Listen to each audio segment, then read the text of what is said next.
यहाँ के ऊर्जावान मुख्यमंत्री Suvendu Adhikari ji, chief of naval staff Krishna Swaminathan ji, उपस्थित देवी और सज्जनों, आज का दिन कई मायनों में विशेष है। आज पूरी दुनिया अंतर्राष्ट्रीय योग दिवस मना रही है। मुझे प्रसन्नता है कि इसी अवसर पर मुझे बंगाल की इस महान भूमि पर आने का अवसर मिला। यह वह भूमि है जिसने भारत के विचारों को नई दिशा दी है, जिसने भारत के पुनर्जागरण को गति दी है और जिसने सदियों तक भारत को समुद्र के रास्ते से दुनिया से जोड़ा है। आज इसी धरती पर आत्मनिर्भर भारत,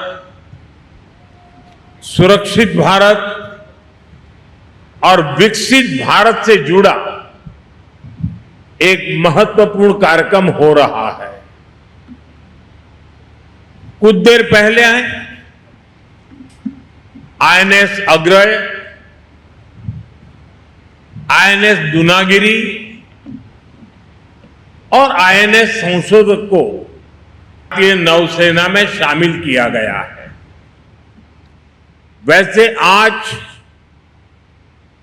21 जून को वर्ल्ड हाइड्रोग्राफी डे के रूप में भी मनाया जाता है और यह बहुत ही अद्भुत संयोग है कि आज के दिन हमने भारत का सबसे एडवांस हाइड्रोग्राफी जहाज आईएनएस संशोधक कमीशन किया है।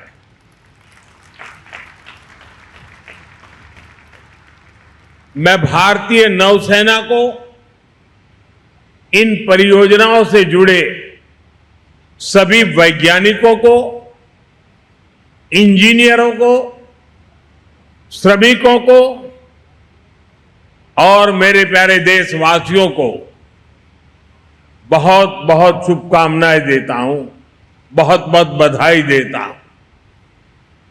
साथियों, दुनिया गवाह है कि मैरीटाइम क्षमता के बिना कोई भी राष्ट्र बड़ी शक्ति नहीं बन सकता।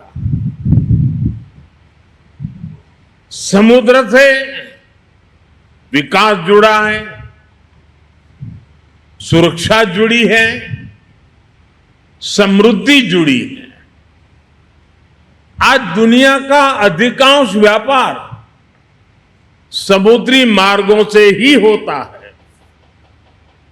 दुनिया को जोड़ने वाले डेटा के विशाल नेटवर्क समुद्र के नीचे से गुजरते हैं। आने वाले समय में critical minerals, deep sea resources और नई ऊर्जा के स्रोत भी समुद्र से ही जुड़ेंगे। इसलिए जिस देश का समुद्री सामर्थ्य मजबूत होगा, उसका आर्थिक और रणनीतिक प्रभाव भी उतना ही मजबूत होगा और भारत इस वास्तविकता को अच्छी तरह से समझता है। भारत इसके लिए स्वयं को तैयार कर रहा है और आज का ये दिन इस बात का साक्षी है कि हमारी क्षमता क्या है, हमारा कौशल क्या है। साथियों, कुछ वर्ष पहले जब हमने आईएनएस विक्रांत को राष्ट्र को समर्पित किया गया था, तब भारत ने अपने समुद्री सामर्थ्य के नए अध्याय का उद्घोष किया था। विश्व भर के सामने हमारे सामर्थ्य का वो उद्घोष था।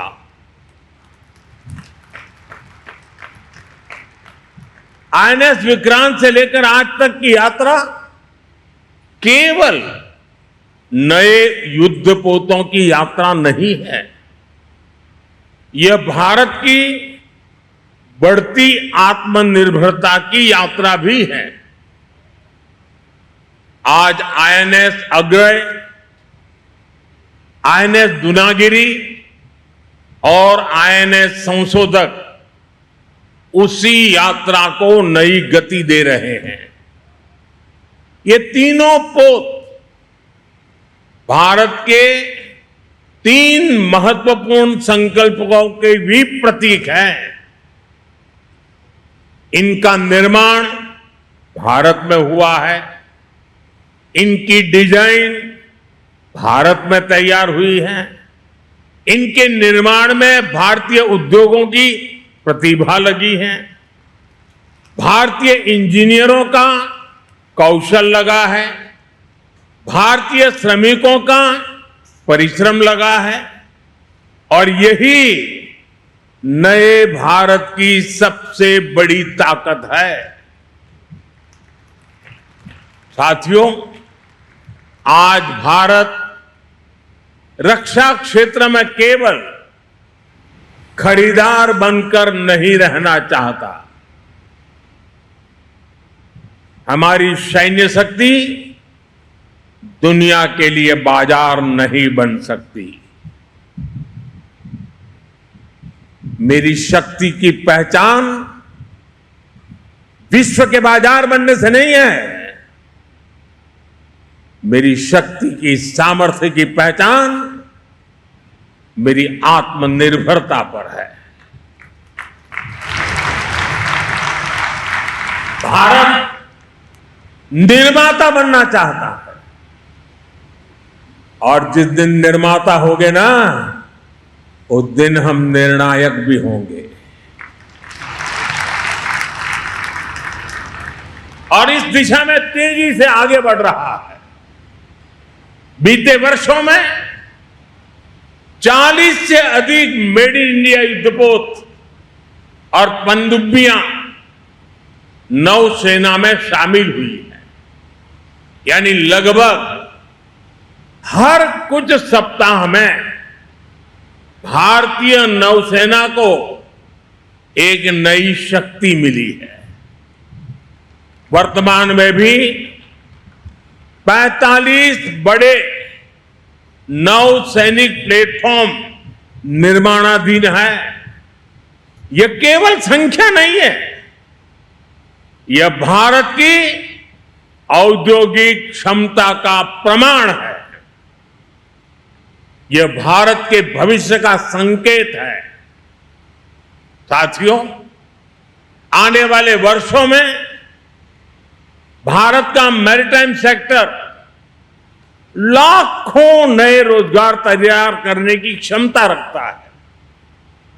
यही कारण है कि हम मैरीटाइम सेक्टर को केवल एक सेक्टर, आइसोलेटेड सेक्टर नहीं मानते। हम इसे विकसित भारत के रोजगार इंजन के रूप में देखते हैं। एक आधुनिक जहाज में सैकड़ों टन स्टील लगता है, इलेक्ट्रॉनिक्स लगते हैं, मशीनरी लगती है, हजारों पुर्जे लगते हैं और इन सब के पीछे हजारों कंपनियां काम करती है। यानी हजारों युवाओं को रोजगार भी मिलता है। आज जिन 3 जहाजों की कमीशनिंग हुई है, उनके निर्माण में 200 से अधिक एमएसएमईज ने योगदान दिया है।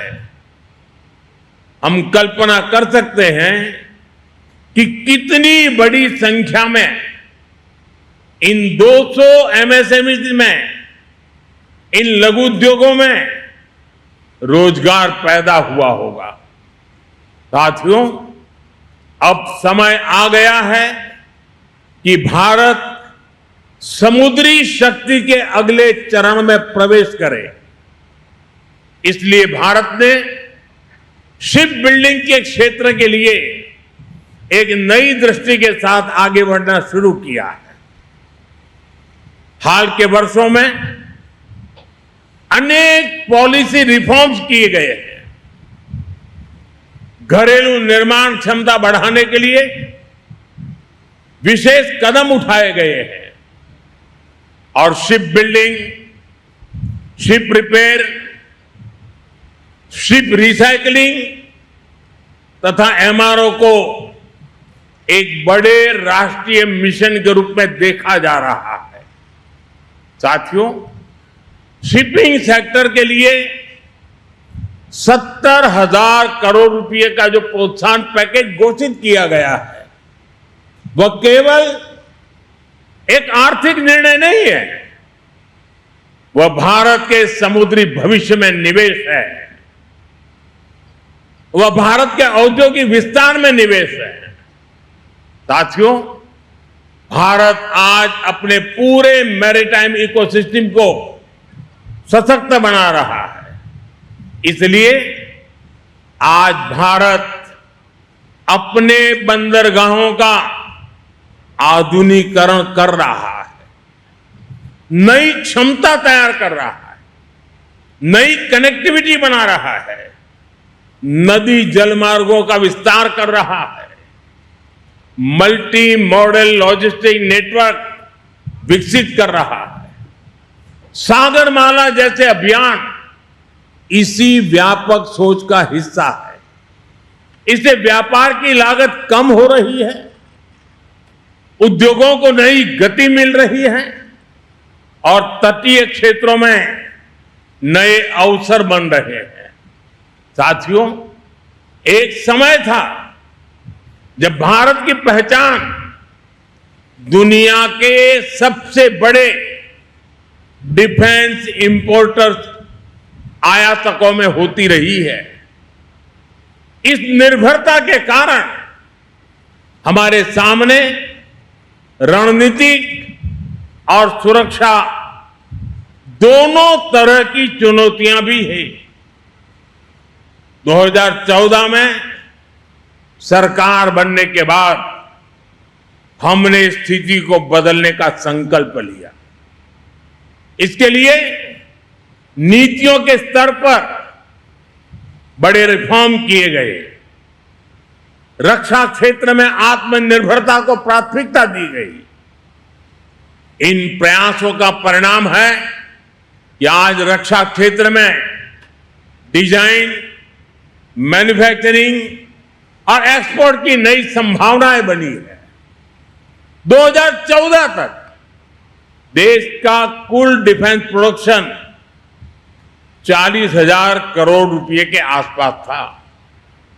आज यह बढ़कर लगभग 1,80,000 करोड़ रुपए तक पहुंच गया है। और साथियों, एक तरफ देश में रक्षा उत्पादन तेजी से बढ़ा है, दूसरी तरफ हमारा डिफेंस एक्सपोर्ट अभूतपूर्व गति से बढ़ रहा है। 2014 तक भारत करीब 700 करोड़ रुपए के रक्षा उत्पादों का निर्यात करता था, 700 करोड़। आज यह आंकड़ा बढ़कर करीब 40,000 करोड़ रुपए पहुंच रहा है। भारत में बने रक्षा उपकरण अब दुनिया के 80 से अधिक देशों तक पहुंच रहे हैं। साथियों, आत्मनिर्भरता की यात्रा में अभी बहुत कुछ करना बाकी है। मेरे हिसाब से तो अभी ये शुरुआत है, लेकिन 12 साल में जो प्रगति हुई है वो ये बताती है कि जब नीति स्पष्ट हो,